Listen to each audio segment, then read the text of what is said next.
Selamat malam teman-teman semua. Di pertemuan malam ini kita akan membahas mengenai metode numerik untuk integral tentu. Kalau di sini kita akan membahas metode numerik yang berbasis Newton Cotes. Gitu. Ini aku PPT dari teori tahun lalu, jadi maaf ya. Untuk metode berbasis Newton Cotes itu adalah cara metode numerik di mana kita mendekatkan sebuah fungsi integral tentu yang ingin kita cari dengan sebuah persamaan polinomial gitu. Polinomial order tertentu ya tentunya.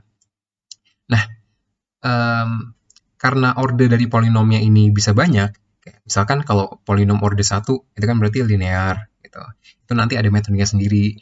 Terus polinom order 2 itu nanti kuadratik kan. Terus order 3 itu kubik dan seterusnya. Nah, jadi tergantung dari metodenya itu rumusnya juga beda-beda dan nanti namanya juga beda-beda. Nanti akan kita bahas satu persatu dari order 1 sampai order 3 gitu. Nah, jadi intinya kalau kita bahasnya itu berbasis Newton Cotes, maka kita akan menggunakan pendekatan polinomial. Dengan apa? Polinomialnya itu didapatkan dari interpolasi gitu. Mungkin sebelumnya di kalkulus juga udah pernah dibahas sedikit ya interpolasi. Mungkin nanti juga ada sedikit pengingat mengenai interpolasi Lagrange. Nah, jadi di sini kita akan membahas 3 buah metode peranakan dari yang berbasis Newton Cotes itu. Yang pertama itu adalah trapezoidal rules, yang mana ini merupakan berbasis polinom order 1 atau linear. Kalau Simpson sepertiga itu berbasis order 2, sementara Simpson 3/8 itu order 3 gitu. Jadi kita bahas dulu pertama di trapezoidal rule. Trapezoidal rule itu atau aturan trapesium ya dari namanya, kita merumuskan kita membentuk sebuah trapesium dari fungsi integral tentu yang kita miliki. Jadi gini, kalau teman-teman lihat di GIF yang ada di kanan, itu kan kita punya sebuah sebuah fungsi yang kita ingin cari integral tentunya dari batas bawah tertentu sampai batas atas tertentu. Nah, dari batas itu nanti kita akan membagi menjadi beberapa bagian atau beberapa segmen gitu. Tadi kalau teman-teman lihat itu dibagi menjadi, nah ini kan bagi jadi 1 bagian, terus ini ada 2 bagian, 3 bagian, 4 dan 5. Nah, kemudian dari bagian-bagiannya itu nanti akan kita cari satu persatu luas areanya dengan menggunakan pendekatan polinom order 1 atau kalau di sini sebuah garis linear. Tadi kan, nah nih dari titik ini ke sini itu kan garis lurus ya, garis linear, yang mana kalau kita cari luas area di bawahnya itu bentuknya mirip trapesium, makanya namanya trapezoidal rule gitu. Nanti kalau teman-teman lihat rumusnya itu pun mirip kayak rumus dari luas trapesium. Jadi gini, kita menghitungnya itu secara iteratif. Kita hitung satu persatu dari segmen-segmennya. Jadi segmen 1 dihitung, segmen 2 dihitung, dan seterusnya. Kemudian nanti dari semua segmen itu, luas areanya akan dijumlahkan. Gitu. Jadi rumusnya ini. Pendekatan untuk integral tentu dari fx, dari A sampai B, untuk x gitu, adalah sumasi dari H/2 kali Fi plus 1. Gitu. Yang mana I-nya itu dimulai dari 0 hingga suatu batas iterasi atau batas segmen tertentu yang bernilai N. Untuk nilai H-nya itu di sini, mungkin teman-teman juga udah familiar sama nilai H di penyelesaian PDB juga kemarin udah ketemu kan ya. Kemudian di mana X0-nya itu adalah A atau nilai dari batas bawah, dan Xn plus 1 itu adalah Xn sebelumnya ditambah oleh H. Gitu. Jadi kalau dari rumus ini kita nanti ngitungnya itu satu persatu. Jadi misalkan segmen pertama dihitung, terus segmen kedua dihitung, segmen ketiga dihitung, dan seterusnya. Kemudian dijumlahkan, disumasikan. Gitu. Tapi nanti ada juga cara perhitungannya itu yang lebih sederhana. Ini sedikit disclaimer aja ya.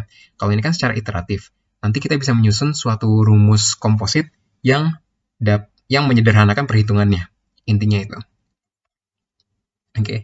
Ini cuma cara menurunkan cara kita mendapatkan rumus ini, tapi aku nggak bakal bahas secara detail. Aku ingin mungkin menekankan lagi aja ya, bahwa fungsi polinom yang diperoleh dalam metode berbasis Newton Cotes itu didapat dari interpolasi, yang mana menghasilkan ya tadi fungsi polinom. Kalau misalkan di sini kita menggunakan interpolasi Lagrange orde 1, maka hasil polinomnya nanti polinom orde 1 atau linear gitu. Jadi ini sedikit mengingat aja ya, kalau teman-teman masih ingat kita menggunakan interpolasi Lagrange atau orde 1 kayak begini. Terus kalau kita integralkan nanti yada ujung-ujungnya kita dapat rumus yang tadi. Nah, yang ini nih, H per 2 terus kali fx1 dan fx0. Oke. Ini kalau teman-teman mau baca ya silakan di-pause aja dulu videonya. Tapi untuk sekarang kita akan lanjut terlebih dahulu. Nah, ini yang tadi aku bilang. Kalau teman-teman lihat untuk trapezoidal rule itu fungsinya mirip banget kayak kita mencari luas dari trapesium gitu. Jadi ini kan kalau trapesium A plus B kali T per 2 gitu. Nah, kalau di sini trapezoidal rule, T-nya itu adalah H, terus A dan B-nya itu adalah fxn dan fxn plus 1 gitu. Jadi ya dari bentuknya aja udah mirip ya. Jadi makanya namanya lagi-lagi trapezoidal rule gitu.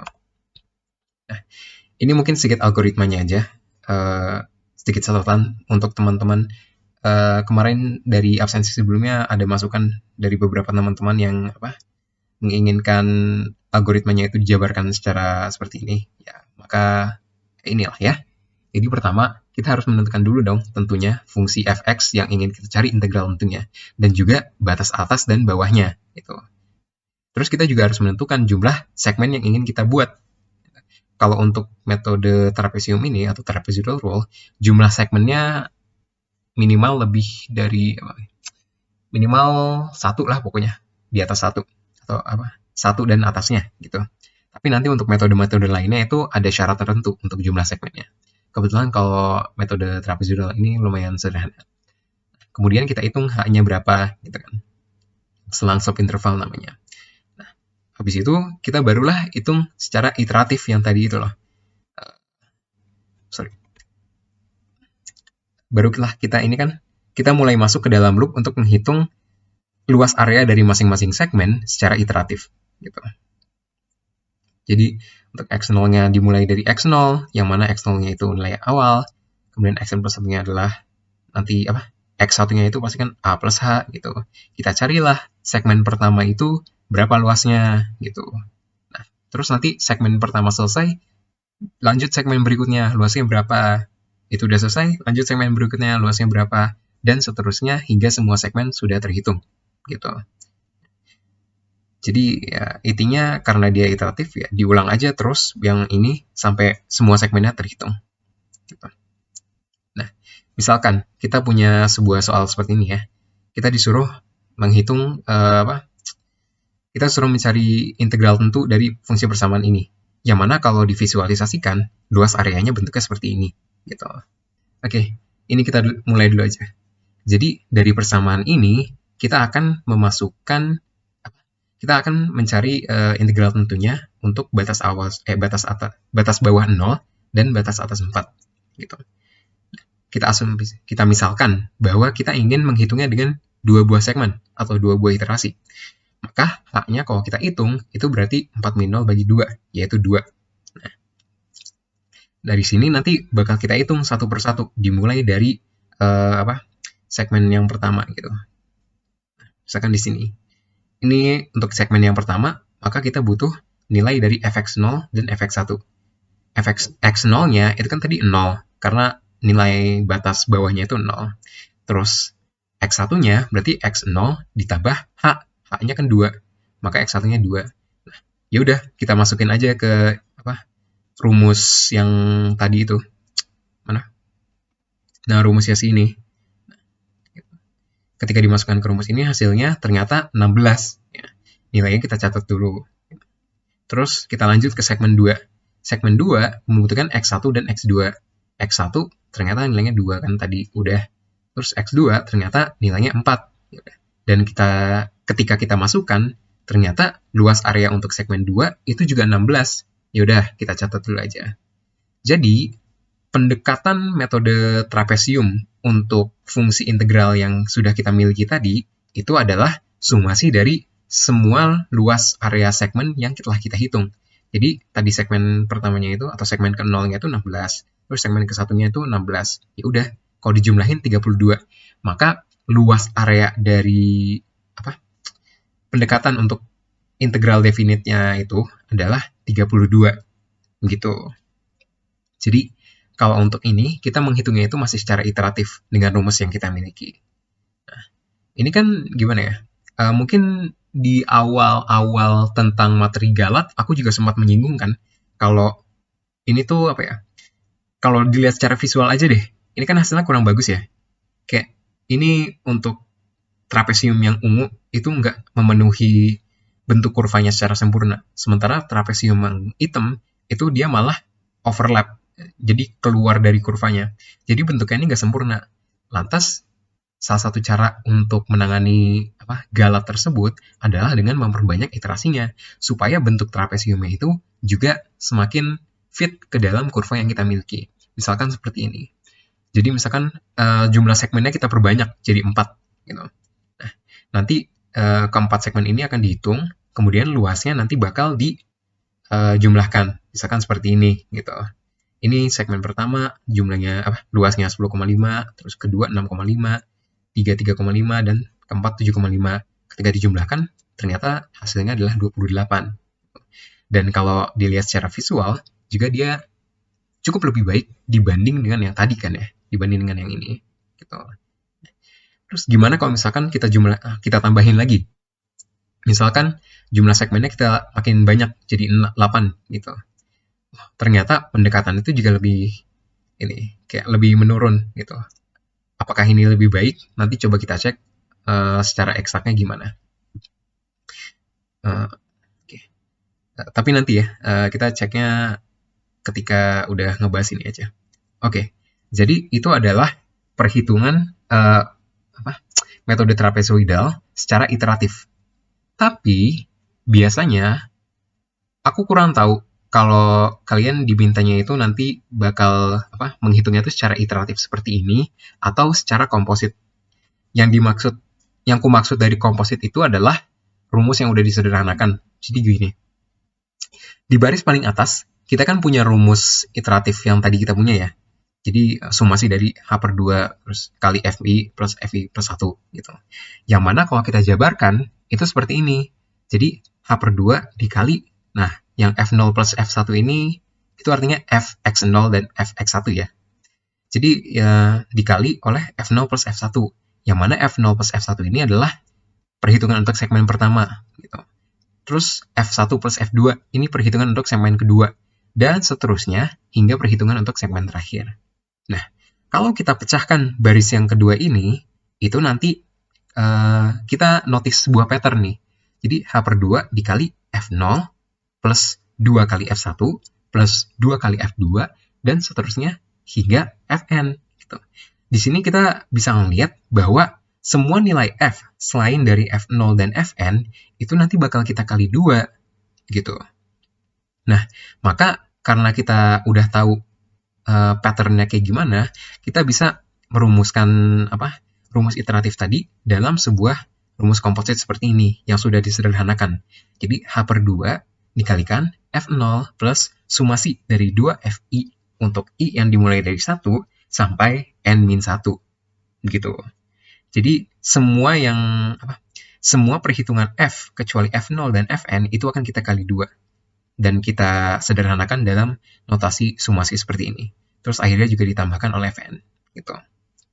Nah, untuk yang kita gunakan dalam source code kita pun juga merupakan rumus ini, rumus komposit ini. Untuk rumus komposit itu sendiri, aku agak lupa kalau UAS atau tugas itu Bu Umi mintanya rumus komposit atau iteratif. Tapi di sini aku mencoba untuk mengajarkan teman-teman keduanya supaya untuk jaga-jaga aja sih. Oke, kita sudah membahas dari teorinya, sekarang kita masuk ke dalam source code-nya.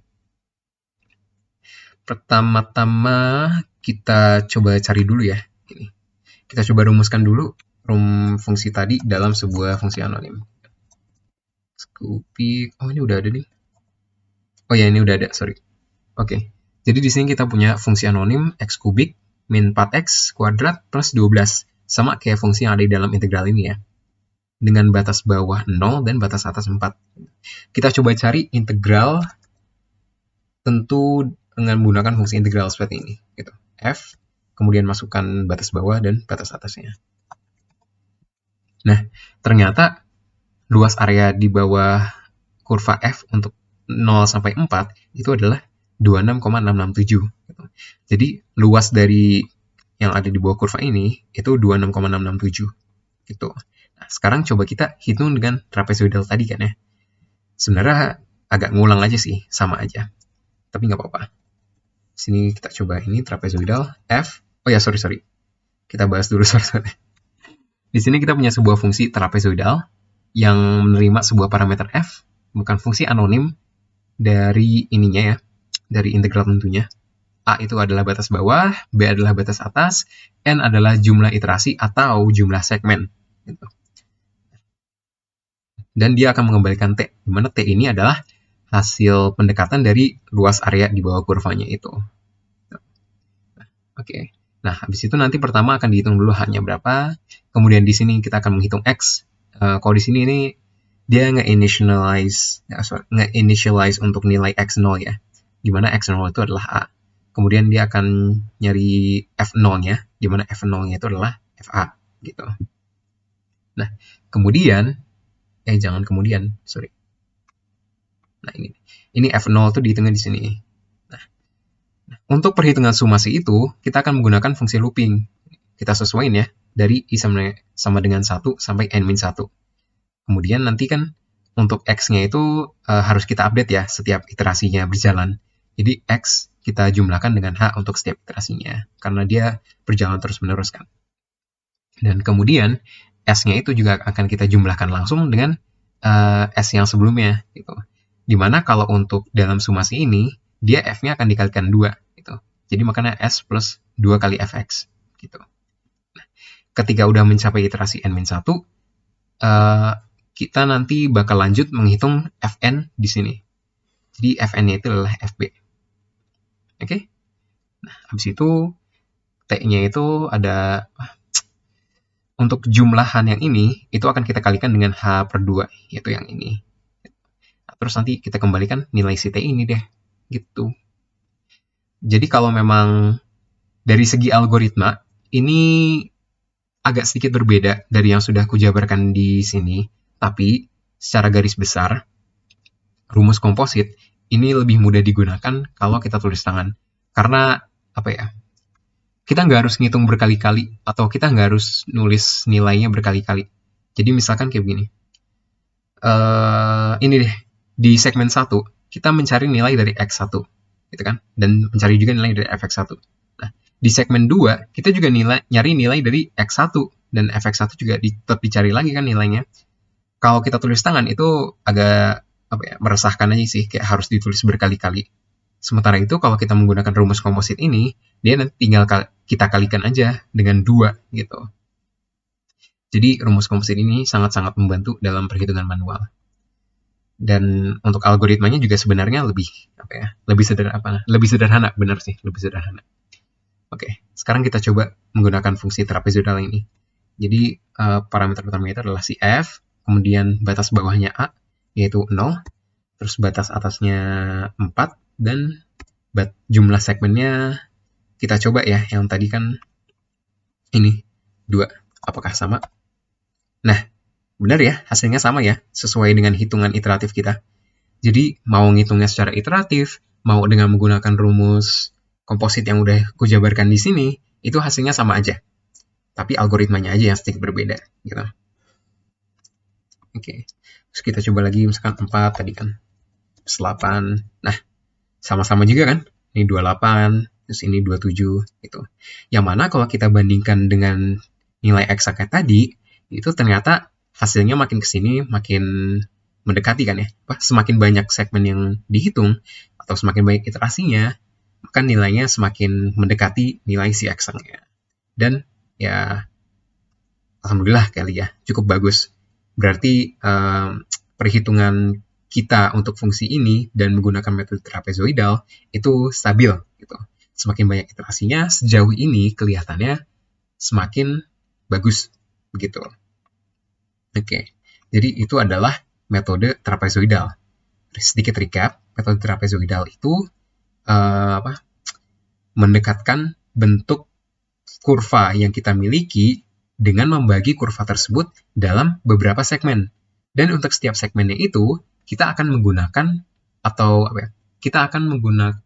pendekatan persamaan polinom orde 1 atau persamaan linear yang bentuknya serupa dengan sebuah trapesium gitu. Untuk rumusnya tadi bisa pakai yang ini untuk iteratif, atau kalau pakai komposit pakai yang di bawah ini gitu. Nah, sekarang kita pakai Simpson sepertiga deh. Untuk Simpson sepertiga itu dari konsepnya sih kurang lebih mirip. Cuma bedanya itu adalah di sini kita mendekatkannya itu menggunakan persamaan polinom orde 2. Gitu. Sebentar. Oke, lanjut. Di sini kita mendekatkannya dengan menggunakan persamaan polinom orde 2. Nah, karena kita menggunakan pendekatannya itu orde 2, maka ketika kita mencari setiap segmennya itu, kita membutuhkan 3 nilai. Kalau teman-teman lihat untuk GIF di sini nih, untuk segmen yang pertama, itu ada 3 titik kan ya? Nah, jadi titik 1, 2, 3. Bedanya itu. Jadi, kalau tadi untuk trapezoidal rule itu kita setiap segmennya menggunakan 2 titik, nah, Simpson sepertiga itu kita menggunakan 3 titik. Nah, kayak begini ya, ini lumayan gede nih. 1, 2, 3 gitu kan ya. Terus segmen kedua juga 1, 2, 3. Oke, sorry. Untuk metode Simpson sepertiga ini, rumusnya aku nggak terlalu bahas detail ya. Tapi secara garis besar, itu kalau kita ingin menjalankannya secara iteratif, algoritmanya mirip-miripin aja sama yang di trapezoidal tadi. Cuma kita menghitungnya menggunakan rumus seperti ini gitu. Kalau tadi butuh 2 titik, sekarang kita makanya 3 titik. Jadi pendekatannya itu dijabarkan sebagai sumasi dari H/3 dikalikan FI plus 4FI plus 1 plus FI plus 2. Di mana I-nya ini dimulai dari 0, kemudian dilanjutkan dengan 2, 4, dan seterusnya. Yang berarti I-nya ini merupakan nilai genap. Gitu. Jadi untuk setiap segmennya itu, I-nya dimulai oleh sebuah nilai genap. Dan kemudian pendekatannya itu, perhitungannya itu akan diteruskan sampai menyentuh batas segmen ke N. Gitu. Nah, karena I-nya itu I-nya itu selalu dimulai dari nilai genap, maka batas segmen N atau batas iterasi N yang kita gunakan itu juga harus merupakan genap. Gitu. Jadi batas segmennya itu N-nya itu harus genap, intinya itu. Terus kalau kita jabarkan rumus iteratif ini sebagai rumus komposit, kita mulai satu-satu ya. Jadi untuk yang ini misalkan kita jabarkan sebagai baris kedua ini. H/3 dikali, terus ini segmen pertama ya, F0 plus 4F1 plus F2 gitu. Terus segmen kedua, F2 plus 4F3 plus F4, dan seterusnya hingga segmen terakhir. Begitu. Nah, habis itu kita pecahin lagi nih baris kedua ini, jadi baris ketiga. Terus H/3 kali F0 plus 4F1 plus 2F2 plus 4F3 plus 2F4, dan seterusnya hingga Fn. Secara garis besar, ini lagi-lagi ada suatu pola yang bisa kita notice, di mana untuk nilai selain F0 dan Fn, itu ada pola perkaliannya, ada koefisien perkaliannya. Dan untuk Simpson sepertiga itu, polanya kayak begini.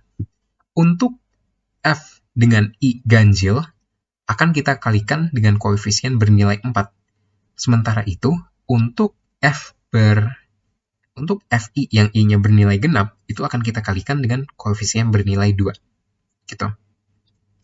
Jadi, misalkan F1, F3, terus F5, itu kan ganjil semua F-nya ya. Maka nanti koefisiennya 4. Sementara F2, F4, F6, dan seterusnya, itu kan koefisiennya genap. Maka akan kita kalikan dengan 2. Dan kalau kita jabarkan sebagai rumus komposit, itu seperti ini. Jadi H/3 kali F0 plus sumasi dari 4Fi, di mana I-nya itu dimulai dari 1 dan merupakan I yang bernilai ganjil. Gitu. Dijalankan hingga N-1. Terus dijumlahkan dengan sumasi 2Fi, di mana I-nya itu dimulai dari 2 dan bernilai genap. Dijalankan hingga n-2, terus ditambah oleh Fn. Gitu. Aku kurang tahu ini sebenarnya notasi sumasi seperti ini standar atau enggak, tapi semoga dengan notasi seperti ini teman-teman bisa paham. Kalaupun kurang paham ya nggak apa-apa, nanti tinggal PC-PC aja atau berkabar di grup. Oke, itu adalah konsep dari si Newton Cotes ini. Konsep dari Simpson sepertiga. Jadi untuk garis besarnya sama, cuma bedanya ada di penentuan ininya ya. Penentuan koefisien perkaliannya dan juga ini sih. Rumusnya beda sedikit lah intinya. Jadi, jangan nih. Sini misalkan. Oke, di sini kita punya sebuah persamaan fungsi Simpson 13 atau sepertiga. Parameternya sama kayak yang tadi, terus dia bakal nge-return S13, yang mana S13 ini adalah hasil luas area dari kurvanya itu, yang ada di bawah kurva. Ini yang awal-awal masih sama, nah bedanya itu adalah di looping di sini. Ini masih dari 1 sampai n-1. Nah, tapi yang tadi beda itu kan ini ya, kalau I-nya di sini ya, kalau I-nya ganjil gitu, kalau I mod 2 hasilnya 1 atau ganjil, maka nanti si Fi itu akan kita kalikan dengan 4. Sementara kalau genap, maka kita kalikan dengan 2. Itu aja sih intinya, bedanya di situ. Kemudian nanti akan dijumlahkan semuanya, dan akhirnya nanti akan dikalikan oleh H/3 di bawah ini. Gitu deh, secara garis besar memang sama aja sih. Dan ingat, N yang digunakan itu wajib genap. Kalau nggak genap atau kalau ganjil, nanti kita lihat deh dampaknya kayak gimana. Oke, Simpson 13 F042 gitu kita coba ya. Nah, ini bahkan dengan 2 segmen doang, dia sudah bisa menyamai nilai eksak yang kita punya untuk 3 angka desimal gitu. Bagus banget ya kalau dibanding trapezoidal tadi mah. Nah, gimana kalau misalkan kita menggunakan nilainya itu apa? Batas segmennya atau batas iterasinya kita gunakan nilai ganjil. Gitu. Nah, gini, dia kalau kita makainya nilai ganjil, malah hasilnya bakal ngaco. Gitu. Jadi, mohon diperhatikan ya. Misalkan kita coba lagi 10 gitu, pasti ya sama-sama aja bagusnya. Tapi kalau 11, nah, lagi-lagi nilainya malah ngaco gitu kan ya. Jadi, tolong diperhatikan bahwa untuk Simpson sepertiga, itu tolong gunakan batas iterasi atau batas segmen yang bernilai genap, gitu. Oke, berikutnya kita lanjut ke Simpson 3/8. Jadi kalau sebelumnya untuk trapezoidal rule, itu kita membutuhkan 2 titik karena dia order 1, dan Simpson sepertiga kita membutuhkan 3 titik karena dia order 2, untuk Simpson 3/8, kita membutuhkan 4 titik karena dia order 3.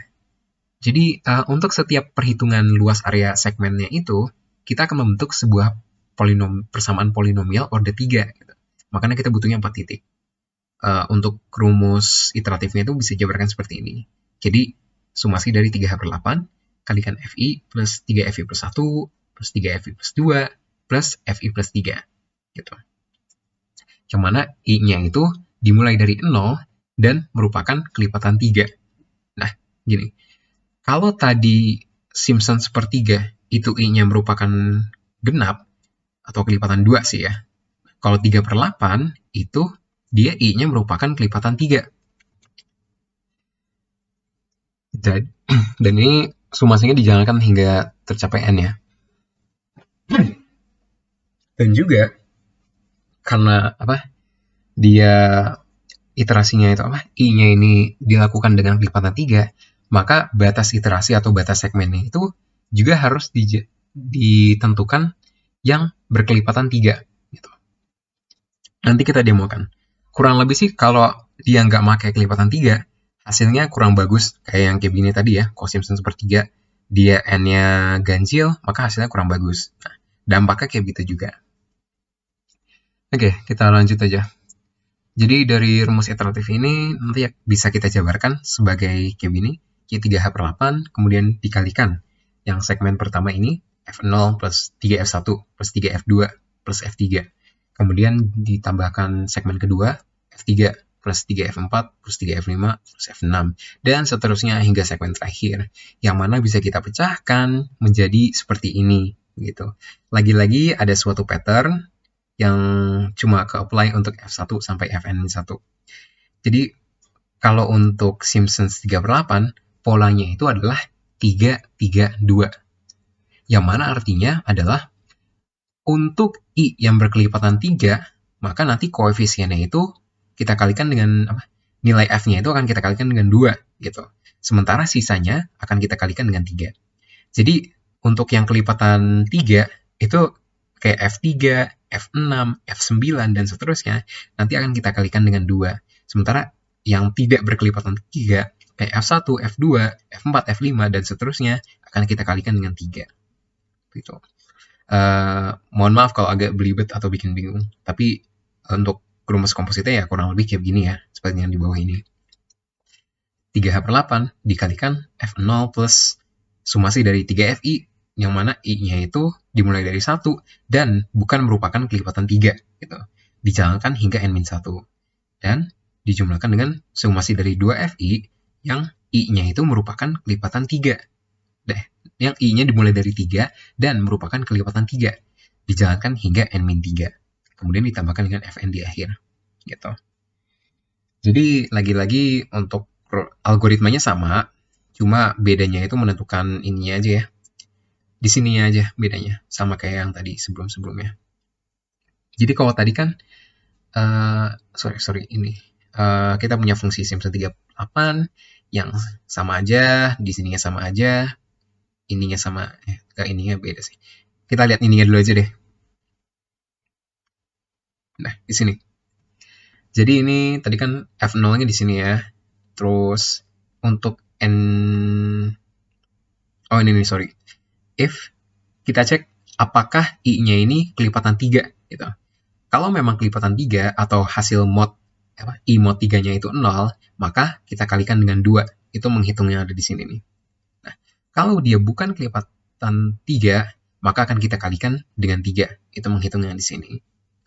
Kemudian hasil sumasi itu akhir-akhirnya akan dikalikan dengan H kali 3/8 atau 3H/8, sama aja ya. Kemudian di return sebagai S38. Oke. Untuk pemanggilannya juga sama aja, sama persis kayak yang tadi. Cuma penentuan nilai awalnya aja harus diperhatikan. Teman-teman harus menggunakan batas segmen atau batas iterasi yang bernilai kelipatan 3. Kan 3 kayak begini. Nah, ini kalau kita lihat di sini nilai hasilnya itu 26,667. Sama ya kayak yang ini. Udah sama kayak nilai eksaknya.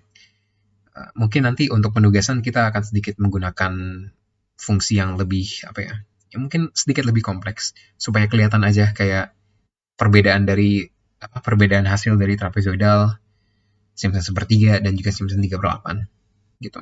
Oh ya, sorry. Lupa. Nunjukin aja kayak dampaknya gimana kalau kita menggunakan batas iterasi yang bukan merupakan kelipatan 3 seperti 4 ini. Maka hasilnya tuh ngaco lagi. Kayak malah yang 3-nya ini hasilnya udah bagus, tapi kalau pakai 4 hasilnya malah lagi jelek gitu. Terus kalau 5 misalkan, 5 juga tetap lebih jelek kan dari ini. Terus kalau 6 harusnya bagus lah, karena dia udah kelipatan 3 lagi. Ya, jadi seperti itulah metode-metode berbasis Newton Cotes untuk mencari integral tentu secara numerik. Sekarang, aku ingin sedikit membahas mengenai pencarian pendekatan Galat untuk masing-masing metode numeriknya ini. Jadi dari masing-masing metode trapezoidal, Simpson sepertiga dan 3/8 itu sebenarnya kita bisa menghitung estimasi dari Galatnya dengan menggunakan rumus ini. Jadi minus ini untuk trapezoidal dulu ya. Kita membahas rumus persamaan untuk rumus pendekatan Galatnya untuk si trapezoidal. Itu seperti ini. Jadi minus B min A dikalikan H kuadrat per 12, kemudian dikalikan F turunan kedua untuk nilai T, di mana T ini adalah suatu nilai yang berada dalam rentang A dan rentang B. Nah, untuk nilai dari F turunan kedua T ini, kita, kalau nggak salah sih dari beberapa sumber yang udah aku baca, kita harus mengambil nilai F turunan kedua T yang nilainya paling besar. Gitu. Jadi kita harus mencari nilai T yang F turunan kedua T-nya ini paling besar. Semoga bisa dipahami gimana maksudnya. Kenapa? Supaya kita bisa mengaproksimasi dampak galat, kemungkinan galat terbesarnya itu berapa gitu. Makanya kita mencarinya yang paling besar. Tapi dengan adanya rumus estimasi galat ini, teman-teman jangan jangan mengasumsikan bahwa kalau misalkan dari hasil perhitungan trapezoidal ini terus ditambahin dengan pendekatan galat ini, itu nanti bakal menghasilkan nilai eksak. Nggak begitu ya. Karena ini cuma estimasi dari galat dan hanya digunakan ketika memang ya kita tidak bisa menurunkan fungsi integral kita gitu. Ketika kita tidak bisa mengintegralkan fungsi asli kita gitu. Oke, misalkan kita punya masalah tapi nggak bisa kita integralkan. Ya untuk menilai metrik atau sebagai bahan penilaian dari metode pendekatan kita, ya maka kita bisa mengestimasikan galatnya seperti ini. Tapi ini kan cuma estimasi, jadi jangan terlalu terpaku terhadap hasil yang diperoleh di sini, gitu. Nanti aku lihat ke sini. Sebagai contoh, nah di sini. Di sini aku punya fungsi trapezoidal yang secara garis besar sama kayak tadi. Cuma di sini aku menambahkan nilai dari galat ini dengan asumsi bahwa kalau hasil dari trapezoidal tadi ku tambahkan dengan nilai galat, ini dia bakal menghasilkan nilai eksak gitu. Apakah demikian? Coba kita cek. Trapezoidal galat F04. Misalkan aku pengen bandingkan dia dengan dua ini ya. Kalau trapezoidal untuk fungsi tadi dari batas 0 sampai 4 dan iterasinya 2, itu hasilnya 32. Coba kita cek apakah hasilnya lebih baik dari 32. Dan ternyata jeng hasilnya lebih jelek. Jauh lebih jelek dari 32. 32 ini errornya cuma minus 5 komaan kan ya. Sementara kalau ini errornya tuh berapa nih? 26. 16, sorry. Errornya tuh 16 dibanding dengan hasil yang benar-benar eksak gitu. Jadi yang ingin aku tekankan adalah kita jangan terlalu terpaku sama perhitungan estimasi galat ini. Lantas, kapan estimasi galat ini digunakan? Ya, seperti yang aku bilang tadi, ketika kita tidak mampu untuk mengintegralkan fungsi yang kita miliki secara ini, ya, secara secara analitik gitu. Bu Umi pun juga kalau nggak salah mungkin akan meminta kita untuk mencari estimasi galat gitu. Nah, nanti makanya ya rumus ini dan disesuaikan dengan metode yang ada. Kalau metode trapezoidal makanya ini. Kalau metode Simpson sepertiga itu makanya ini. Jadi minus B min A H pangkat 4 dibagi 180 dikalikan F turunan keempat. Kalau tadi kan F turunan kedua, ini F turunan keempat gitu. Ya, secara garis besar disclaimerku sama seperti yang tadi, tolong jangan terlalu terpaku. Dan yang untuk Simpson 3/8 itu seperti ini. Jadi min B min A kali H pangkat 4 per 80 dikalikan F turunan keempat untuk T. Gitu. Sama-sama mencari nilai maksimum ya, seperti yang trapezoidal tadi. Di mana T-nya itu ada di antara rentang A dan rentang B. Oke, mungkin itu yang bisa aku sampaikan. Mohon maaf kalau agak molor. Terima kasih atas perhatiannya. Ingin sedikit menyampaikan juga terima kasih kepada teman-teman yang sudah mengumpulkan responsinya.